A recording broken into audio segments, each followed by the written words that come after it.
from what the agenda says. So I've got three items outside of the water rate discussion. The first item is a contract with Republic Services. This is for the disposal of our dumpsters at the Cypress Creek wastewater treatment facility. Those rates have increased. I do not remember what the old rate was. I think it went up about $30, but they've increased to a total of $638. This is just dispose of those dumpsters. We have a hard time getting someone to do this, and so Republic is pretty much the only company that we can get to do it. So, any questions about that one? The second item is a letter of recommendation signed by me. This is to the Florence City Council. So, we have applied for an EDA grant to remediate some of our sewer interceptors, especially in the industrial park area. And as a part of that grant application, we had to solicit for engineering services. We sent this out, it was advertised, and we received 2 recipients. And then, of course, we go through and we grade, and we selected Engineers of the South as our engineering firm that we would like to see work on us with this EDA grant and application. Hopefully, we will get it, and it would be a big win for us if so. So our recommendation is that we use EOS for that purpose. Any questions on that one? And then the final is a contract with BLD Services. This is to rehabilitate certain sections of our clay and concrete sewer within the city, sections on Wright Drive, Forest Hills, around the Forest Hill School area, Edgemont Subdivision, Railroad Avenue, and even some sections out by Office Depot out in that area. So we're going to do some cured in place pipe, which means they're going to put a resin in there, and we're going to use the existing line, but we're going to put a line in it. We'll also do the same thing with the manholes, that type of thing. This, of course, is through the SRF funding. The amount on that contract is $913,500, and of course that was put out for bid. Any questions on that one? Do you have a map of that? Yes, we can. Yes, email that to us. Sure, we can provide you a map. Yes, sir. Okay. And with the help of Engineers of the South, we've identified those areas, and then this is actually phase 2 of that project. Okay. Thank you. We will get you a map. Sorry. Okay. What is the timeline, especially around Forest Hills? I think we're slated to begin. It's not a lengthy process because we're not digging and replacing, so we're just doing a cured in place pipe. And I can't remember the length of the contract, but it's not a very long contract, but I can get you that information. Like you wouldn't be doing it during school season, would you? We will probably, if this is going to be over the course of the summer, if I'm not mistaken. So we're going to try to do it to not affect traffic yes. in the school district. That would be great. Yes, ma'am. Any other questions on that? Okay, so we'll move on to the final topic of the day for me. It's a pretty important topic. As you're all aware, we've had one water rate increase in the last 9 years. That increase took place on July 1st, 2023, and we had a 3% increase, not a very substantial increase. You're also all aware of exactly what happened right around the 2020-2021 time frame hit. And we're all aware of what happened post-COVID when everything, cost went out the roof, inflation went up, interest rates. Because we failed to do incremental raises throughout the course of the previous 9 years, we've gotten further and further behind with our water rates. Our operation and maintenance costs continue to rise each year. We've not adjusted those rates accordingly like we should have to meet these increased costs. An example of this would be last year when we were doing routine maintenance on the 1 million gallon clear well at Cypress Creek Water Treatment Plant. And when we took that clear well offline, we found that there was a separation between the floor and the wall, pretty substantial separation. We were losing thousands of gallons every day. Because we've not increased rates and we've not built our reserves like we should. we had to allot money from other line items to make the repair, and that was in excess of $225,000. So that's one example. We get low pressure complaints almost continuously. I know you as the representatives of your district probably deal with some of that. That's caused by galvanized piping. Now, we have had a galvanized pipe replacement project in motion for several years. I think we're on phase 6 currently.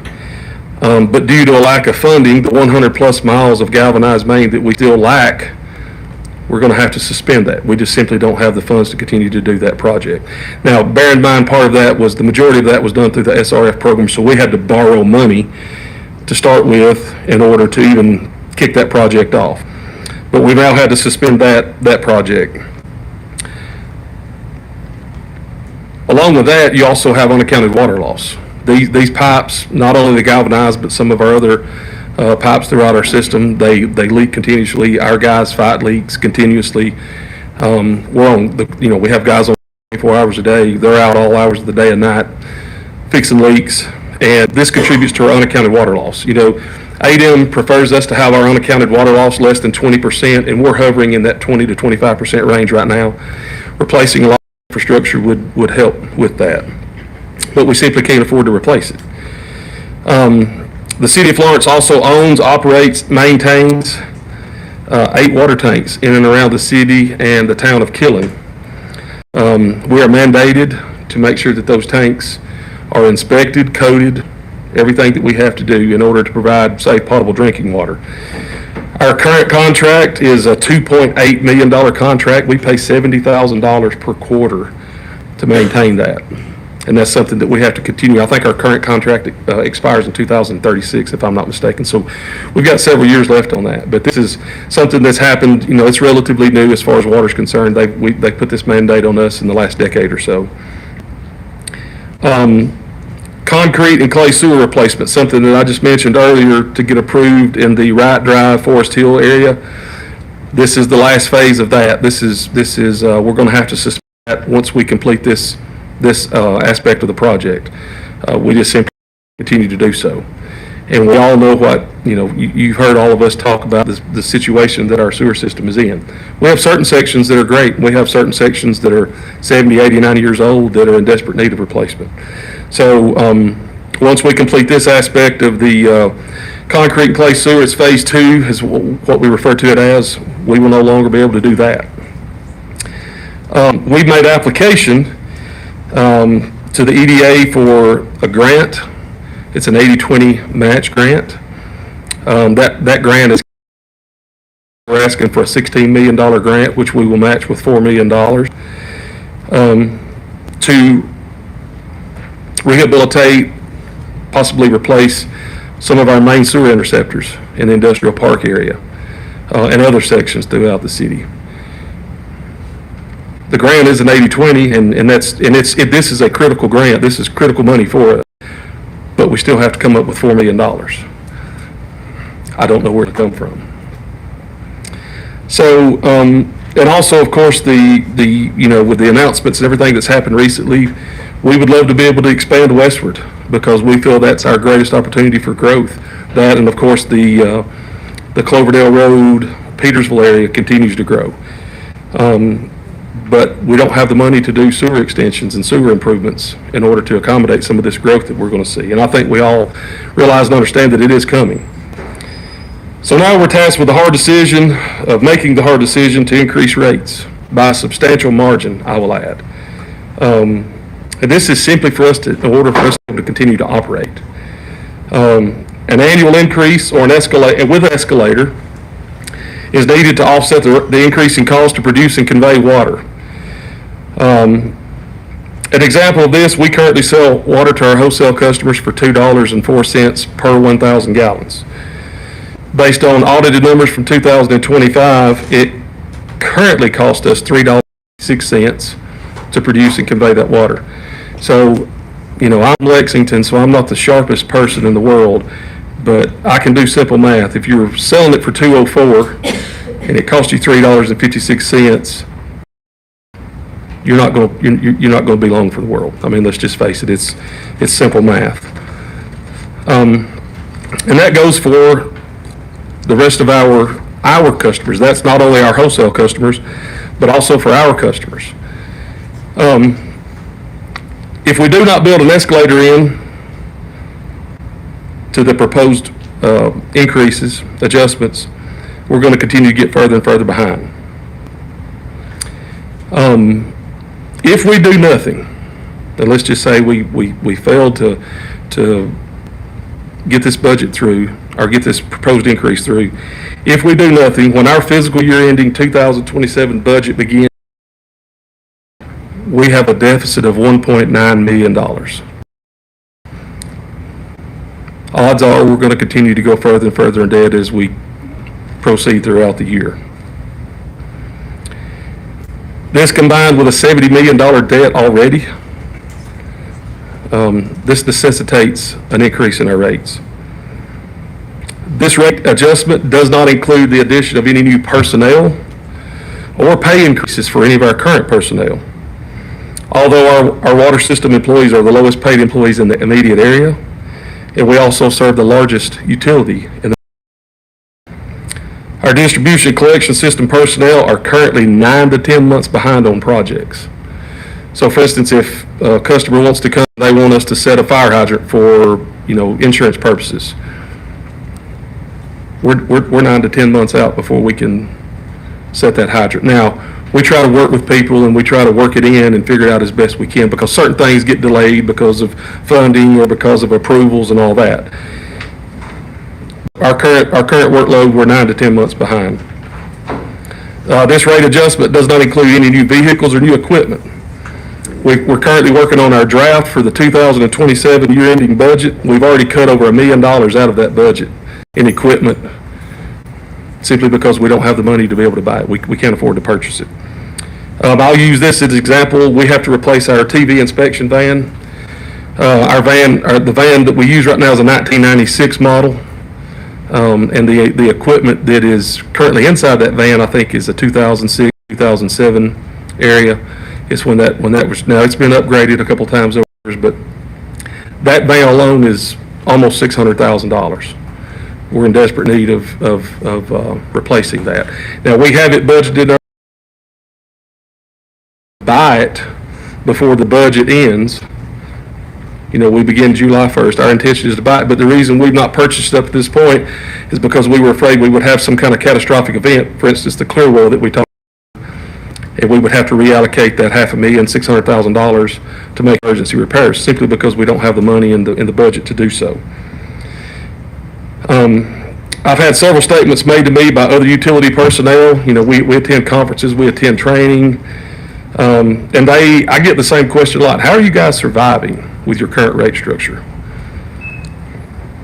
And my reply is, we're hanging on by a thread, and we are. We're hanging on by a thread.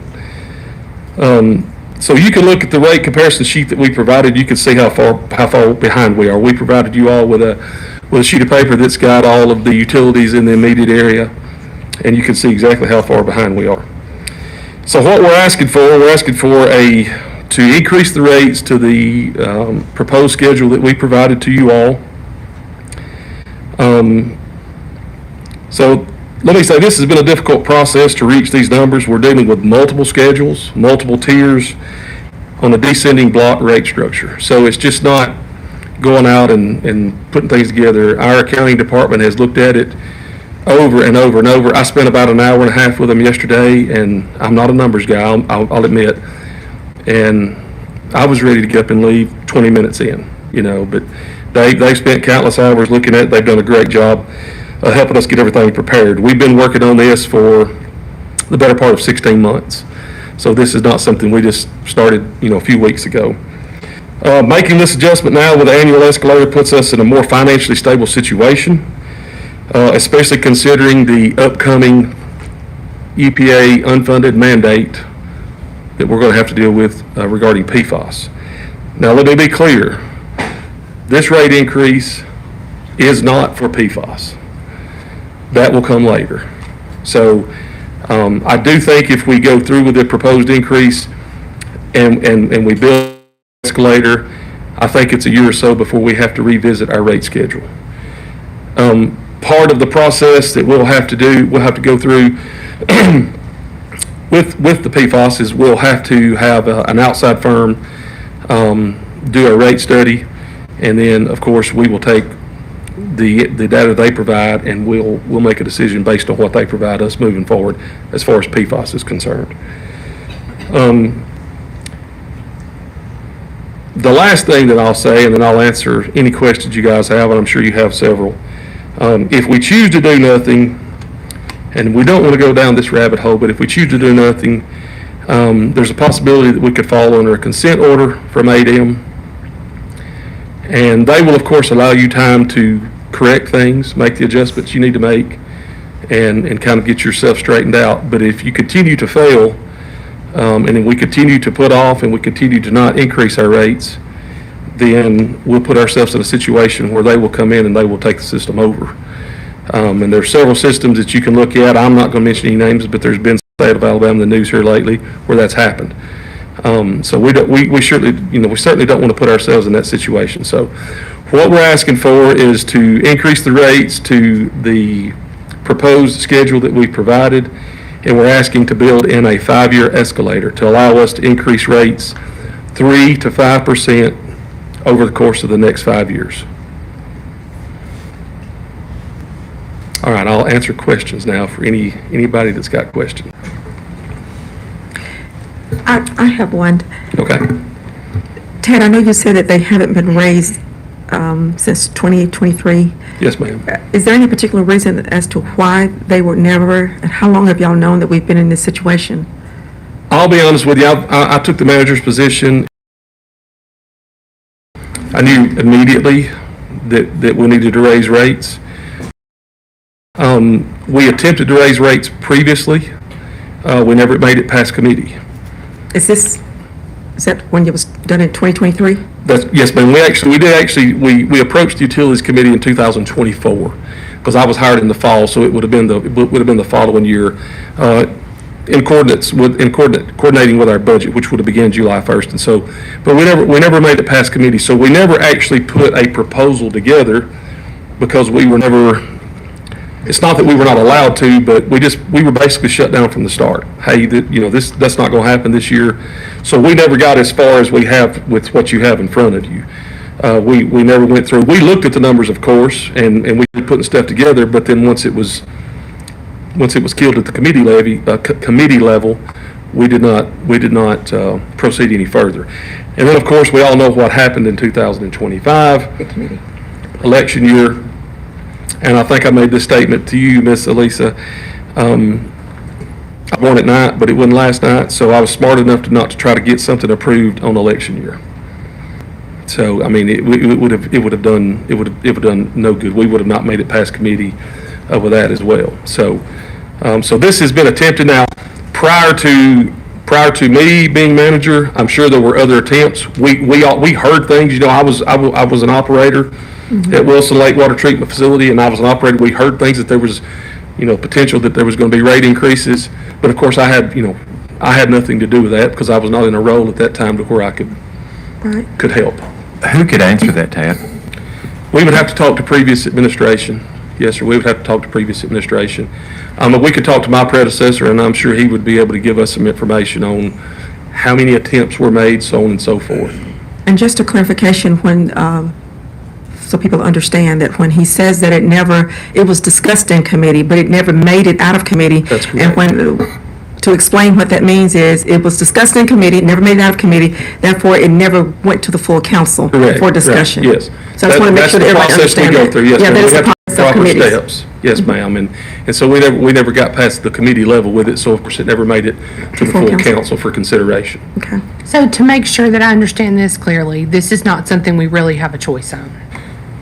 In my eyes, in my opinion, that's correct. Yes, ma'am. We do not have a choice. If we delay, and we've had multiple discussions about it, we're only going to get so many more opportunities. And I don't know how long that is. I'm potentially 16, 18 months before having major issues. Some of the folks that work in our department are not so optimistic, and they think probably less than a year. So this is something we need to make a move on. In my opinion, we need to do it now. It's a great opportunity to do it now because, number one, it coincides with our budget, which begins July 1st. This allows us to get everything in place. We would like to, and I haven't mentioned this to this point, but we would like to have this increase, this adjustment in place by June 1st. And then following that, once we get our own house in order and we implement it for our customers, we will do the same thing with our wholesale customers because their contracts renew July 1st. So we would like to get everything in order and get those folks on board as well. We've had discussions, we've met with those folks. They are well aware of where we're at, where we're going with our costs, and they're all in agreement. They understand because they're in the same business we are. It's a little easier for them to understand because they're in the same business we are.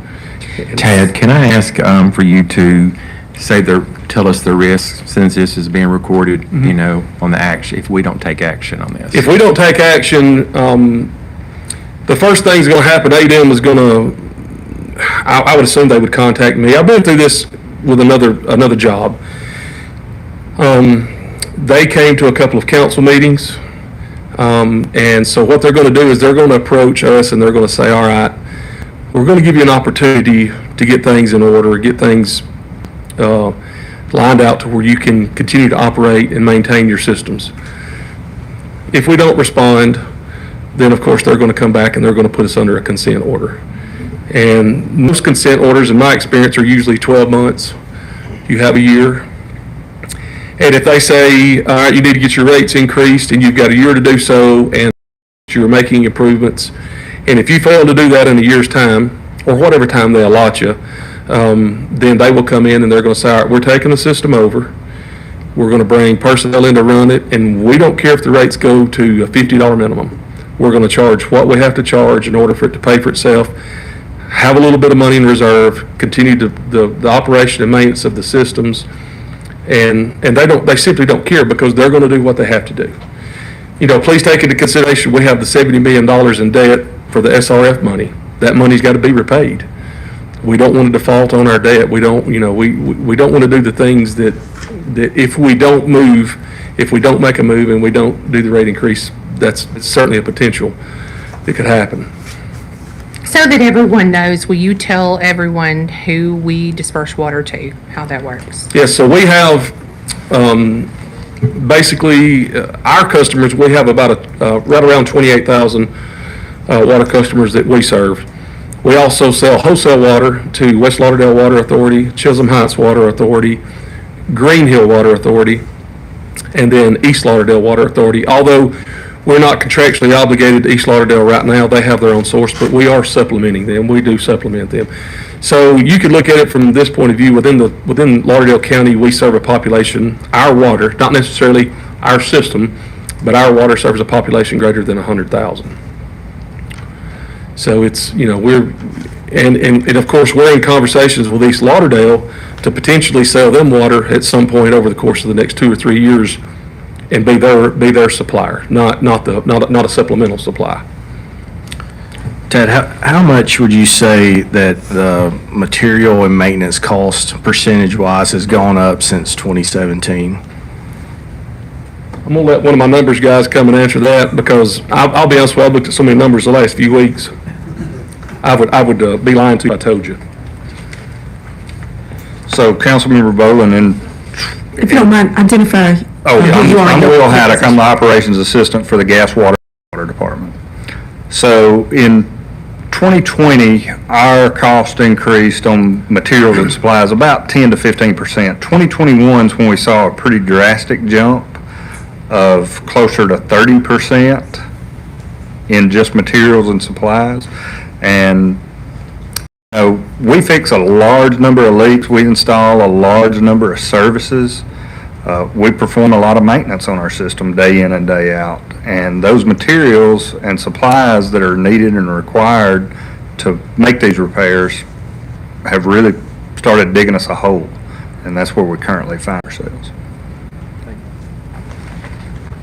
So you mentioned earlier in regards to the galvanized pipe, and I know at one point you guys was rocking and rolling on that pretty Yes, ma'am. heavily. We And can- now I've seen that it has basically ceased. Providing that this increase move forward, will that start back up, or why did that stop? The reason it stopped, okay, so we funded the majority of that through an SRF loan. We were approved for an additional, I think it's $7 million on drinking water and an additional $14.5 million on clean water, which is sewer. So it was a total of about $22.5 million, or right around $22 million that we were approved, that we could continue to do that with, along with some other of the concrete and clay sewer replacement, several different projects that we have going. But we simply couldn't afford to borrow the $22 million, number one, because our rates, our revenues are insufficient, but also because of what we've got coming this fall, which is, hopefully we're going to be ready to go to the bond market to begin the process of getting the money to build our PFAS treatment facility. And of course, we're waiting on the final figures with that, and decide exactly which path we're going to go down with that, whether it be GAC, RO, some of the emerging technologies that are coming out. But we suspended it basically because we could not afford to continue to borrow the money. This increase, would that help that? The increase, start now, back? I will say this, this is not something that we will, if we were to get the rate increase in place by June the 1st, this is not something we're going to start on July the 1st. You're wrong. It's going to be a period of time. We would need to get other things in order. But yes, our intentions are at some point, we would like to resume the galvanized replacement project, and we would also like to resume the clay and concrete sewer replacement project. Left in regards to the clay? Yes, ma'am. I don't have the exact, it's miles. I don't have the exact mileage figure. I just happen to remember the 100 miles. We have 100 plus miles of left as far as the drinking water is concerned, but I can get that information for you, of course. We've identified, we've identified other sections that we would like to progress on past this phase that we're in, but we simply just can't afford to continue to do that. But I'll get you that information. Okay, Not you a just send it to problem. everybody when you Sure. get that out to the whole council. Sure. Tad, I'd like to, since you brought up the debt, just for public knowledge, I have gone through the most recent audit, and I just want to make it clear that this is not bad debt. This is 2% money. Yes, correct. It's Yes, sir. basically free money you've been getting from the state to solve your problems, and that your coverage factor is still well above the limit that's Yes. required. However, it is dropping due to the problems that, I just don't want it to be misinterpreted that you're in the situation you are because of the bond money. Correct. Because you Yes, sir. absolutely are not. And I, financially, to the point yet to where AM is going to come in tomorrow and say, hey, you guys need to start doing this, you guys need to start doing this. We're not to that point yet. What we are afraid of is if we don't do something, we will get to that point. So we're still able to do the things that we need to do every day to make sure that our leaks are fixed. We're making payroll. We're doing all the things that we need to do. But if we don't put something in place, if we don't put measures in place, then we may eventually get to that point. That's the reason we're trying to head it off now before, we certainly don't want to get to the point to where ADM is contacting us. But you're exactly right, Councilman Hendricks. Anybody else have any questions for him? I was just going to share something. I reached out and asked I asked Tad to pull up my water bill, my utility bill.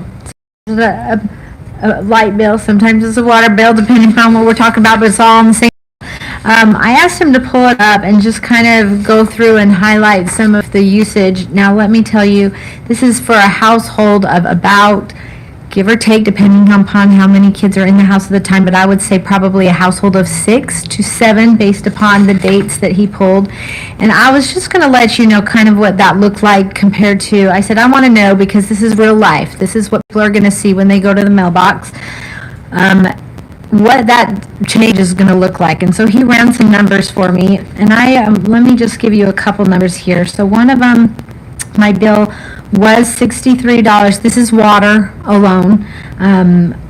So water alone, 63 went to 93, would be going to 93. 33 would have gone to 52.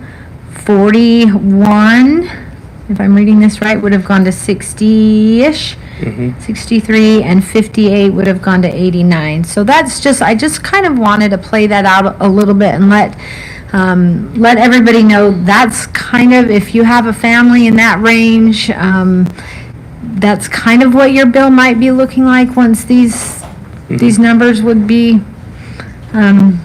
if the rate increase goes through. So I thought I would just share that. So Yes, thank ma'am. you for getting those for me. I appreciate that. Absolutely not a problem. Will did that, by the way. He was the one that put all that together this afternoon, so grateful for him. So, did y'all have any more questions? So Ted, what is the proposed rate? Could you share that? What we Yes. are now and what you're asking? So just to, I guess, simplify it and make it easy, we're looking for a $4 floor is what we're asking. And when I say a $4 floor, we have different schedules. You know, we have residential, urban, we have residential, rural, we have commercial, but each schedule has different tiers, and we're asking for that bottom tier to be $4. So if you were to rate schedule under residential urban, the bottom tier is $3.15. We're asking for that to be raised up to $4. And we're asking for increases all the way up those tiers. So if you start at the top, the first 3,000 gallons currently is $5, excuse me, $5.02. The new $8.25, which a lot of people look at it from a minimum aspect. Your current minimum is $15.06 pre-tax. The new minimum would be $24.75 pre-tax. We're seeking equality across all of our rate schedules and all of our tiers is what we're looking for. So that's just one example. If you look at the urban residential rates, rural residential rates, they're currently at $7.02. That would also increase to $8.25, and so your minimum currently is $21.06 pre-tax. The new rate would be $24.75. There again, we're looking for equality across the board to get everyone to that point. And this rate increase would help us substantially. So those are just a couple of numbers that you can kind of pull and look at. Of course, if you kind of look at what Councilwoman Lisa Dixon said, for most residential households, it's probably going to be a $20 to $30 per month increase. And it depends on how much water, of course, you use. But if you look those numbers that you gave, it's that you're going to be in that $20 to $30 increase per month. And that's for residential use, of course. And Ted, I also about our agricultural clients. Yes, ma'am. We have very few agricultural Customers. clients. They're going to fall under the commercial because a lot of it's based on meter size, and the bigger the volume of water they use, of course, the bigger the meter they're going to use. So I was not able to get those numbers pulled, but I'll do a little more research and see if that's something that we can get. But they will fall under that commercial, the commercial usage. But I will continue to look and see if we can figure that out. I'll get that answer I for know you. I didn't give you much time. That's okay. That's no problem. We just didn't get around to it, but we will work on that. Okay, you have any more questions for him? Okay. All right. Thank you very y'all. much. We appreciate you. Yes, ma'am. Mr. River Zirinsky. Thank you, President Simmons. River Zirinsky with the Florence Beautification Board. So I really wanted to address y'all as well as everybody here and watching at home right now in the public concerning our wildflowers for this year. So every spring, we plant wildflowers, which the public and everybody that passes through the city gets to see and bloom during the summer. And due to the construction this year on Mitchell Boulevard, which based on what we've been told will continue into next year as well, we have had to move some of our wildflowers. So as always, we're going to have wildflowers isn't changing, but what is changing is the wildflowers that have been by the bridge the past few seasons, they're going to be O'Neill Bridge, are going to be moved to the Florence Senior Center, aka the club out on Country Club Drive off of Savannah Highway. And so if you're in West Florence and you want to see the wildflowers, you can go to the Senior Center out on Country Club Drive. If you're in Central Florence, go to Divert Park to see the wildflowers. And I tell people that I recommend visiting the wildflowers the last week of June. Based on peak bloom last year, I would estimate that the last week of June is when the wildflowers are going to be in peak bloom. So I just encourage everybody who is watching, and all of y'all this summer, to please visit the wildflowers. There's so much work that goes into the wildflowers, and the wildflowers enhance the beauty of our city, and they exhibit pride for all the citizens, and obviously encourage migrating animals to stop and pollinate so we can have more flowers for the next season. So with that, I'm going to be calling on Shayna Balch to come up, and she's going to be talking about a grant. This grant will be going toward next year's funding. So thank y'all. Ms. Balch? Thank you, Ripper, for sharing all that information.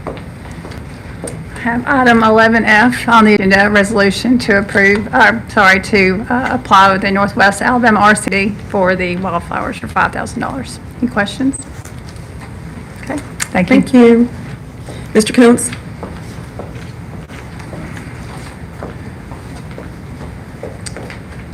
Good afternoon. Two items on the consent agenda today. The first one is with Baylor and Compactor Services. We had a Baylor tear up at the Recycle Center.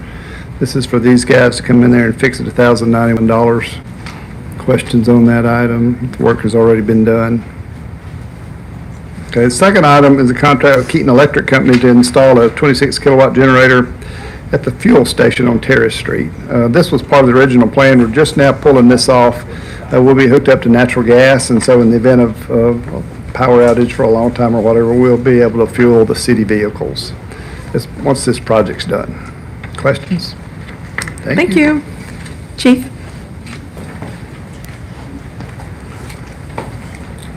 Good afternoon. I have one item. It's on the consent agenda. It's item 11AD, Alpha Delta.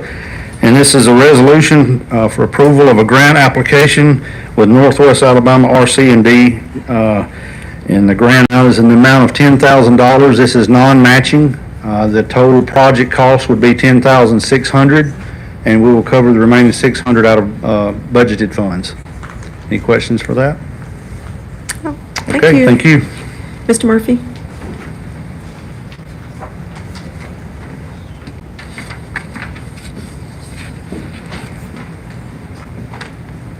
Hello, everyone. I have item 11D. This is a contract with the City of South Alabama Archaeology Museum. This is for assistance with junior archaeology camp at Pope's Tavern Museum this year, to be paid from a grant that we received last year, I believe, through the museum program from the Institute of Museums and Library Services.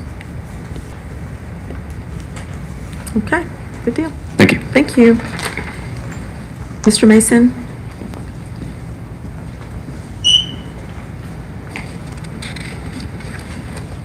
I have agenda item AE, and it is a resolution to set a public hearing for adoptions of the 2024 building codes and technical codes. I know we've done this before, but unfortunately y'all were out of town the last time the public hearing was set, so we have to redo it again and advertise and do all that. So, Okay. any questions?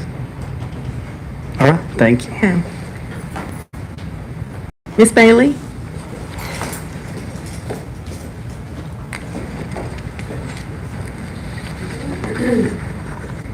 A few items on You be gone. the agenda tonight. First two are going to be the public hearings on item 9A and 9B.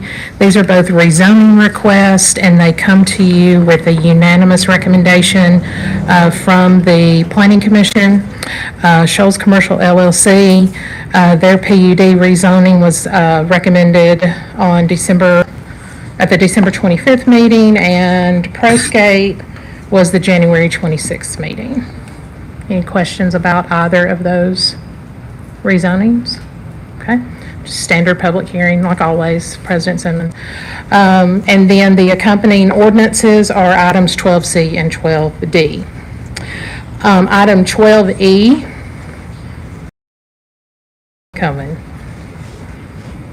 is a resolution to approve the annexation of property by the Krieger family, the Shishmanian family, and others. I'm really excited about this one. Do you have any questions about the annexation? I'm really, really excited about this one. Do you want to share why? You're so excited because I started working with them 20 years ago on it in 2006. They're my family now. That's persistence. That's persistence. They really are. You can ask them. We're family now. 20 years. It took a lot of perseverance and a lot of people. There are a lot of people that have contributed to this, and so be glad to answer any questions with regards to the annexation of this property. When will this actually take place, so we know who the road belongs to for pothole repairs and so forth? Okay, so just like ordinances of similar, you will vote on it tonight, assuming that you vote on it tonight and it passes, then the ordinance will advertise. It's approximately 30 days once you go through all the different iterations of advertising, and as soon as that advertising is complete, then the property is deemed annexed.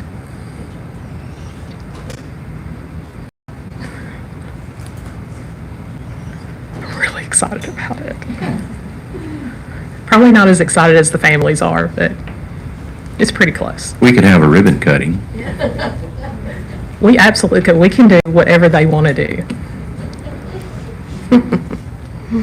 All right. The other one, not that I'm not excited about all agenda items, but the other one is a satisfaction of mortgage and a release of lien.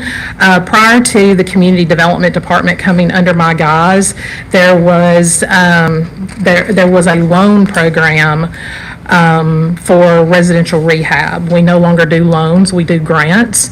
But in the process of that loan program, the city would place liens on properties.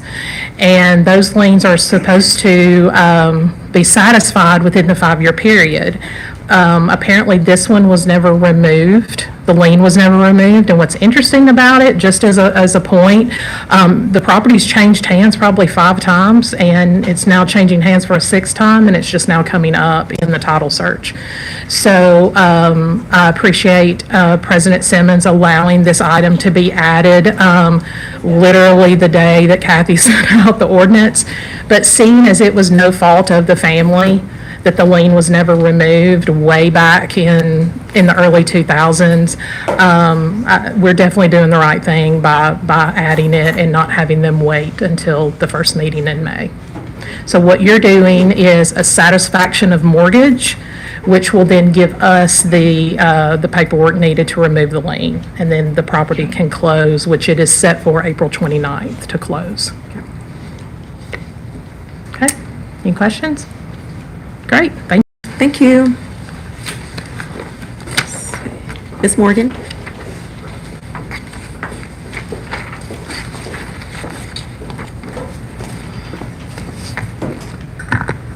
Good evening. Excuse my voice, my allergies. It's just allergies.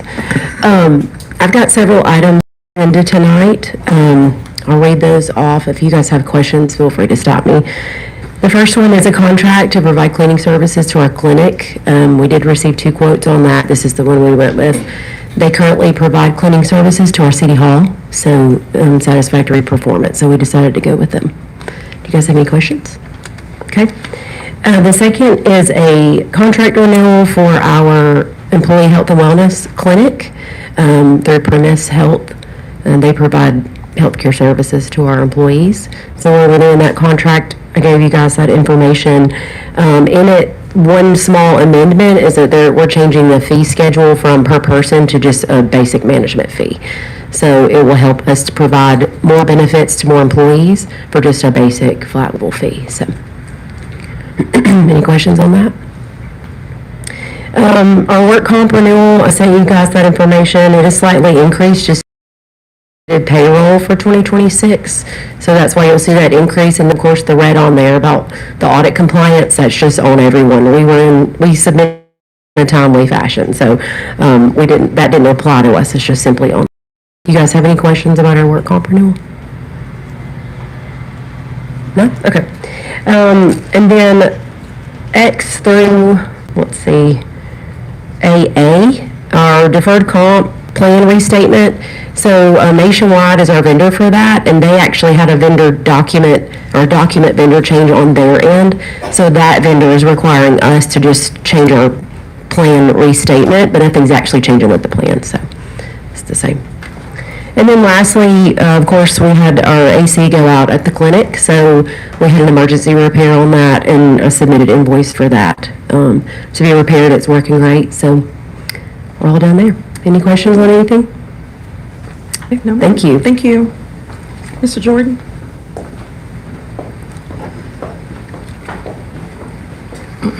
Good afternoon. We have several items, if we will. The first item, if it's okay, can we remove item N that I had emailed y'all about? Item N, which is a contract for Ford Concrete Construction. Okay. Thank you. There were several items on there. Any questions about any of the particular ones? Yes. For everyone. I already know the answer for everyone. Absolutely. Explain this geo source at the Blackberry Trail Golf Course, because I know that's very, it's a very different situation. So we have several wetlands in the at Blackberry Trail. Some of them were there when we built the golf course. We had to make some and to replace some that were that we currently took away. And so this is for a mitigation area that we're going to have somebody come in and give us a proposal of how to kind of maintain it, what we can and cannot do. There's certain follow. It cannot be a lake, as you know, it can't be a pond, but there is some things that we can do to try to improve it. But then going forward, they will give us a plan of a list of things that we are to do and we are not. And this comes from the Corps of Engineers. Like, it's not just us saying, hey, this is what we're going to do. Like, this is mandated by the Corps. That's right. You have to do it a certain way. That's right. It's, go ahead. How many times have we redone this wetland? We haven't redone it any because we can't. There's been discussions about this particular wetland for quite some time. But this particular wetland that we have is going to be a wetland from now until the only way we could possibly not have a wetland is we buy the wetland. And if we buy it, then we could technically take it over, but the cost of that would not be that. So with this particular one, we have to follow what the Corps of Engineers says, and with this contract, it will give us a plan now and a plan moving forward of what we can do to maintain it. Have we spent money on this to do this same thing before?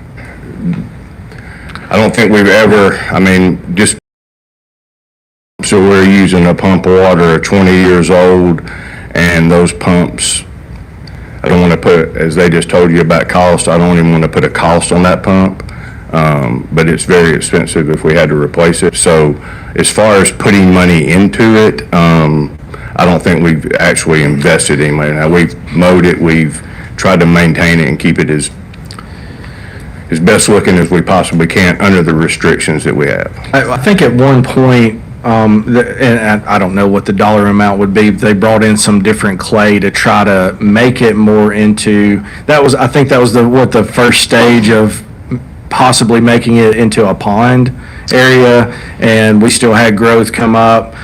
It was left alone for a long time. At one point, our superintendent got permission from the Corps to cut it, correct?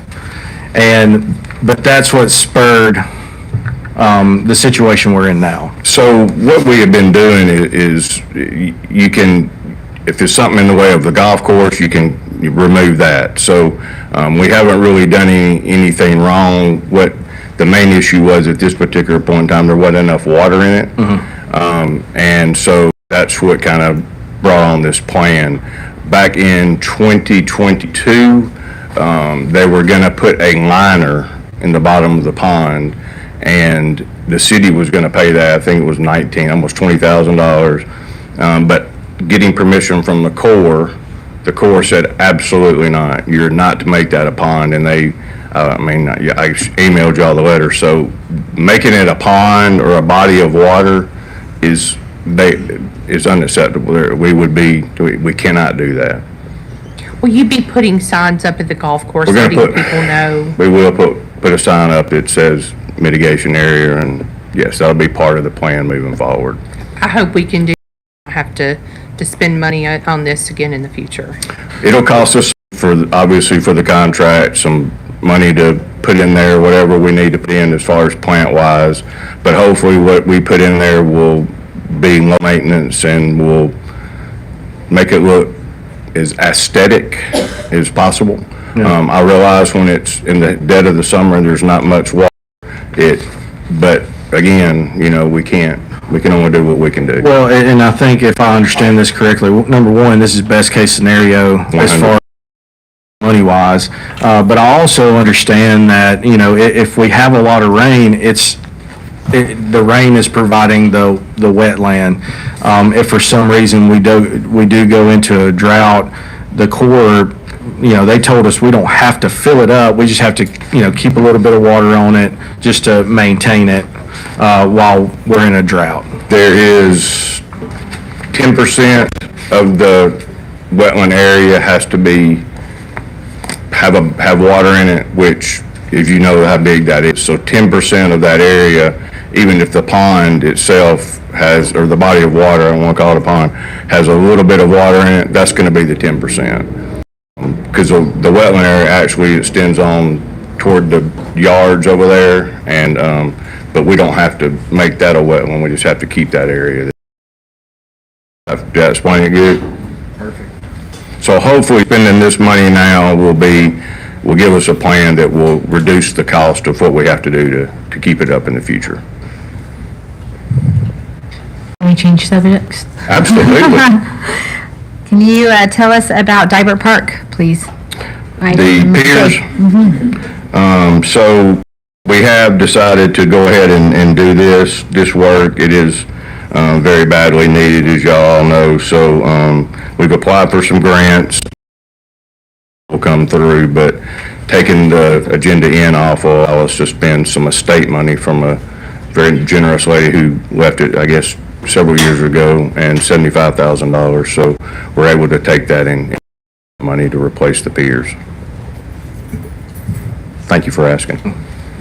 Sorry it took a minute, but we had to try to figure it out, but it all worked out like it should. Yeah, that's great. I'm excited to see that done. I know there's a lot of people that go out there and enjoy that park. I know we did when my kids were little. They called it the Turtle Park. That's right. You'll see how, so it'll be great to have that looking great again. So thank you.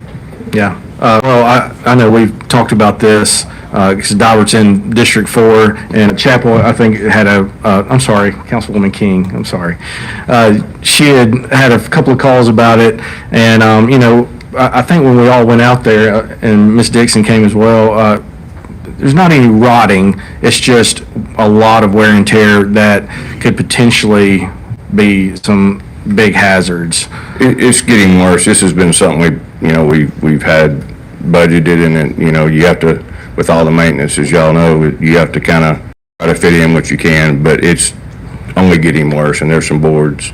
And now in doing that, we found we got some roof damage, so we're gonna have to look at replacing the roof on the gazebo. So just the maintenance never stops. But this is something that's needed, and aesthetically, it'll look a lot better. So yes. We appreciate y'all, getting on this very fast and getting that taken. Thank you for your support. Okay. Anything else? Thank y'all so much. Have a good evening. You too. Ms. McDuffer? How are you all this afternoon? Hello. Got a few items. The first one is 11O, which is a contract with Cooled Cubes. This is a refrigerated unit that's going to be used during the rodeo event. Any questions about that? The next one is a contract with Titan Utility Services. This is just our annual contract that we renew, and they do maintenance on different pieces of our hot sticks and different, basically, tools that our linemen use on the job. So this is an on-site, they come on site and perform these tests for us, clean the hot sticks and do a lot of stuff for us. Any questions on that? The next is Muscle Shoals Fire Extinguishers, and this is also, this is actually a bill from them. This is not a contract.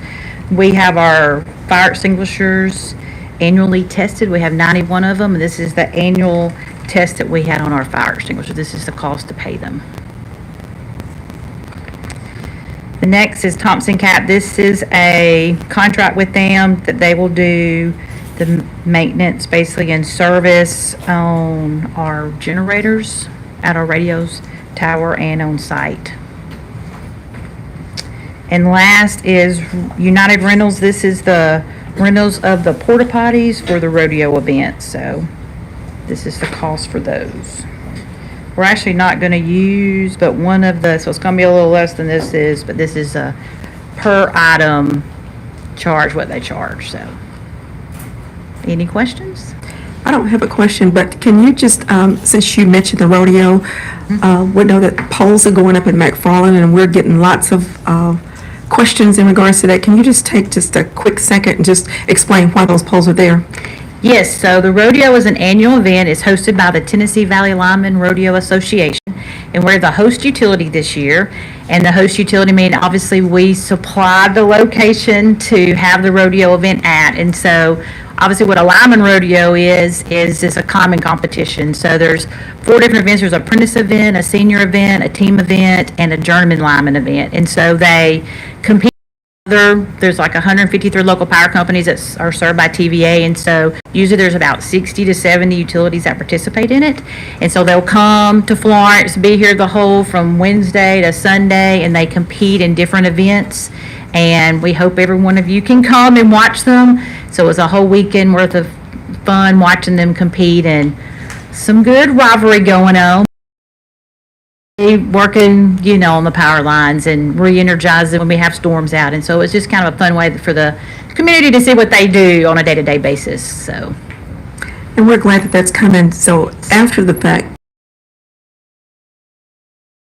place that they go and practice golf, are those poles going to remain, or will they be removed? They will be removed. We will start removing them on Monday after the rodeo. I knew that. Yes, I just wanted to. yes. And we hope to have them removed the first week, but it may take us 2 weeks. So I know there's an event that following weekend, which they'll be out of the way of the event. But we will remove them, and we actually have to return the dirt that was there. So, because it's actually TVA-owned property, so they require us to return the dirt that was dug up. So we'll return the dirt to the location, and we'll hopefully leave the site better than it was now, so. Okay, that's it.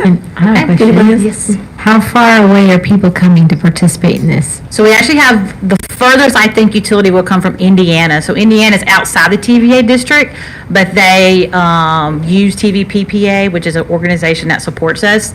They have a lot of education and training, and so they use them for their education and training. And so Indiana will probably be the furthest that will come.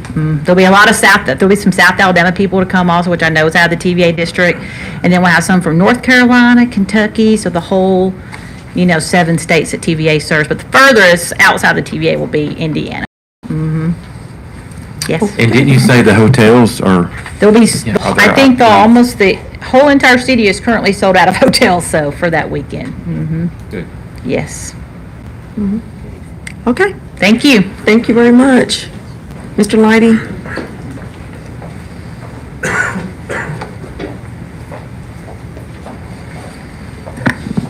Good afternoon. I have one item on the regular agenda. It's item 12G.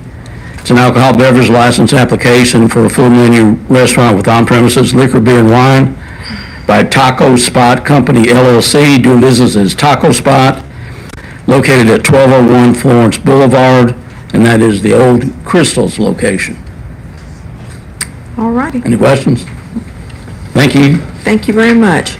Okay, we have one more, and I'm going to breeze through these really quickly. We have 12A on the consent, is it on consent? Yeah, consent agenda, and it's agreement with appropriation funding the Shoals Entrepreneurial Center and the Shoals it's on the regular agenda. The Shoals Entrepreneurial Center is now operating as the Shoals Business Incubator, and it serves to accelerate the development of young businesses in West Alabama, providing them with a show specializes in facilities and resources to become sustainable members of our business community. So that's where a lot of your startup businesses start within the Shoals Business Incubator. And any questions? Okay. And then the next one, it's a resolution on civility, dignity and respect. And while you've heard us mention this before, we were attending the National League of Cities and we heard the clear that rise in incivility in a national crisis. So it's not just here, it's all across. But the solution starts locally. And the NLC has called on all cities to adopt the civility pledges to restore public trust. And Florence is ready to lead with that change. And so the council will be voting to adopt a resolution to lead with civility, dignity, and respect. And so we as council members, we are the thermostat of our community. And we don't just reflect the temperature of the room, we set it. And so that's what your leaders, what we're going to be doing, setting the temperature for civility. Any questions? Okay. The next one is 13A. We have some board appointments, Building and Property Board of Appeals alternates, and we will take that one up at the, is that correct? The alternates. Yeah. Yeah. Okay, and then we have board reappointments for the Historical Preservation Industrial Development. We'll have conversation. Madam President, I would like to nominate Chris Stengel, reappoint him to the Historical. A second, Chris. I'll second. Okay, all in favor of Chris? All in favor. Okay, Chris to be reappointed. Okay. Any others? I don't have anybody to nominate per se, but I do just want to say that I think it's, I want to make it very clear, I am very appreciative of people that have served on boards and all of the work that has gone into what they've done on the boards. I do think that it's important that we give people within the community the opportunity to serve on boards and thus not have continual terms extend beyond what would be reasonable, just so we can give other people in the community the opportunity to serve and share their talents and their skills and their abilities and their outlooks on things. So I just wanted to make that comment. Okay, thank you. Any additional comments? I think this is a good time too to put it out there too that we want people to apply. Go on the website and look and apply for any of the boards that you would be interested in. We've had really good responses, and we appreciate that, but we want that to see that, like Ms. Dixon said. Okay, thank you. I have a nomination for the industrial development, if we're going to that next. We will. I'll entertain it. Corey Richardson. Okay. Second. We have a nomination for Corey Richardson for the Industrial Board. Is that what you said? Industrial Board, second by Mr. Spence. Any questions or comments in favor of Mr. Richardson? Okay. And Madam President, I would also like to nominate Carla Weaver. Carla Weaver? Mm-hmm. Okay, we have a nomination for Ms. Weaver. Do we have a second? I'll second. Okay. It's been nominated by Mr. Bowling to nominate Ms. Weaver, second by Ms. Dixon. All in favor? Okay, I think that's it. So we still have one more on the historical. Mr. Hillis, Jay Hillis. That board is, they were full, correct? Okay. We have two spots for the. So we have two for the historical, and we have one with Mr. Stengel being reappointed, and then we have one more. He wants to be reappointed, he still, Well, but he has served 2 terms, correct? He didn't serve 2 full terms. When they changed the meeting from a board to a commission, they staggered them like your board of zoning, your board of appeals. Yes. did. So he just served 2-year, and then they Was he on it before they that, were- though? he was not. They were staggered. So, he served, but it was a 2-year term, and now they're all 3. They did that staggering, and they're all 3-year terms. Okay. So he did serve a 3-year term. And a 2-year Yes, term. yes. So are y'all making a nomination, or are we keeping, you want to hold off on that one? Is that? I'd rather hold off and talk with Chris again, because there was some confusion about the number of people they had, and they had too many. So I would like to, if you want to. So how many is supposed to be on there? 9, there are 9 members on the board, and what happened was our office contacted one of the members because she was moving away, and so she did not want to be reappointed, and then so we you all voted and reappointed someone else. And so then she didn't move. She had a change in plans, but we had already, held the meeting and voted because that was what she had told us, that she did not want to be reappointed. So we appointed someone in her place. So Chris thought that she was still on the board, but she was not, because she was. So she's not on the board? No. Okay, so there are, right now, there are technically 9 members, what we're members. supposed to have. Okay, Mhm. gotcha. And there are 9 right now. It's just that those two were up for their terms had expired and up for reappointment. So it's been voted on to reappoint Chris Stengel. So there's one Hillis? more. Still have more. Mr. Hillis. I'd like to nominate Eric Foster. I second. It's been nominated for Mr. Foster by Ms. Chapel King, second by Mr. Spence. All in favor of the motion?